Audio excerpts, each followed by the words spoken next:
Kwanza tunafurahi kwamba tumemaliza ligi salama, na mchezo hatukutegemea kwamba ungekuwa kama ambavyo umekuwa, lakini fortunately vijana wetu wamepambana mpaka hatua ya mwisho, wameweza kusecure nafasi ya 3. Hii kauli napenda kuitumia sana kwamba mshahara kawaida yake unatakiwa ubaki ulipo au uende juu.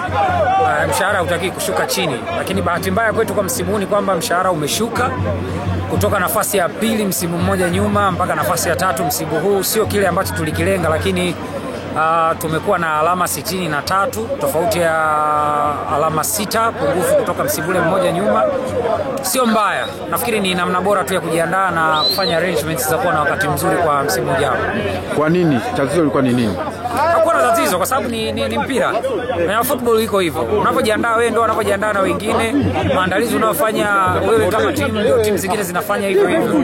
Kuna wakati unakwenda uwanjani ukiwa favorite wa mchezo, lakini bahati mbaya inatokea kwamba nyakati zinakataa. Unaweza kujiandaa ukawa bora kwa namna unavyotaka wewe, lakini mwisho wa siku vitu vikaenda tofauti na ambavyo umepanga. Kwa hiyo we admit kwamba hatukuwa na wakati mzuri sana kwenye raundi ya pili. Raundi ya kwanza tulikuwa sawa, lakini raundi ya pili nahisi ndio ambayo imetuhukumu kutokana na injuries za kutosha ambazo tunafanya kazi kuwa sawa ili kuangalia kwamba tunakuwa vipi kwa msimu ujao. Na mnataraji sasa kwenda kucheza shirikisho. Nini matarajio yenu, hasa ukizingatia Azam ni timu yenye kila kitu? Wanasema ni sana mtoto wa tajiri, lakini hizo ni hadithi tu. Nafikiri ni hadithi tu. Unajua, miongoni mwa vitu ambavyo vinamfanya mtu awe imara kwenye nafasi yake, kwanza ni kusoma alama za nyakati na kukubaliana na hizo alama za nyakati.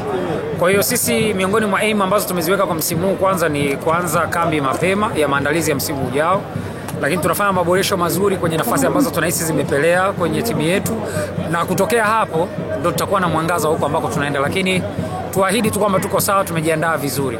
Wachezaji watatoka, wachezaji wataingia, staff watatoka, staff wataingia, kila kitu kitakuwa sawa kama vile ambavyo wao wanakitarajia. Mnataraji wangapi labda msimu huu? Hiyo hatuwezi kudisclose sasa hivi, lakini tutazungumza. Kuna kile kinachotrend mitaani kwamba mitandaoni kwamba Feitoto leo hakuwepo hapa.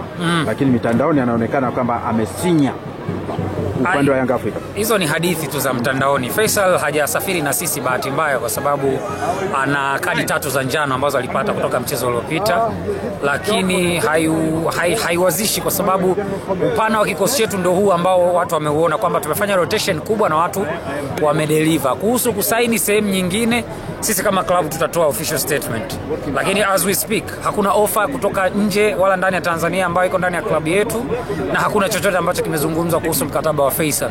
Wanaozungumza hivyo ni wale ambao wanajifurahisha, so let them be happy. Na mkataba wake ukoje? Bado ana mwaka na wiki kadhaa ndani ya klabu ya Azam FC. Kwa hiyo ndio maana hatuzungumzi chochote, kwa sababu tunajua anayetakiwa kuja kuzungumza naye au maombi anatakiwa aje, kwa lazima apite kwenye tanuri la moto. Mnawatafsiri vipi hawa wanaobwabwaja mitandao? Wanajifurahisha, hasa wajifurahisha.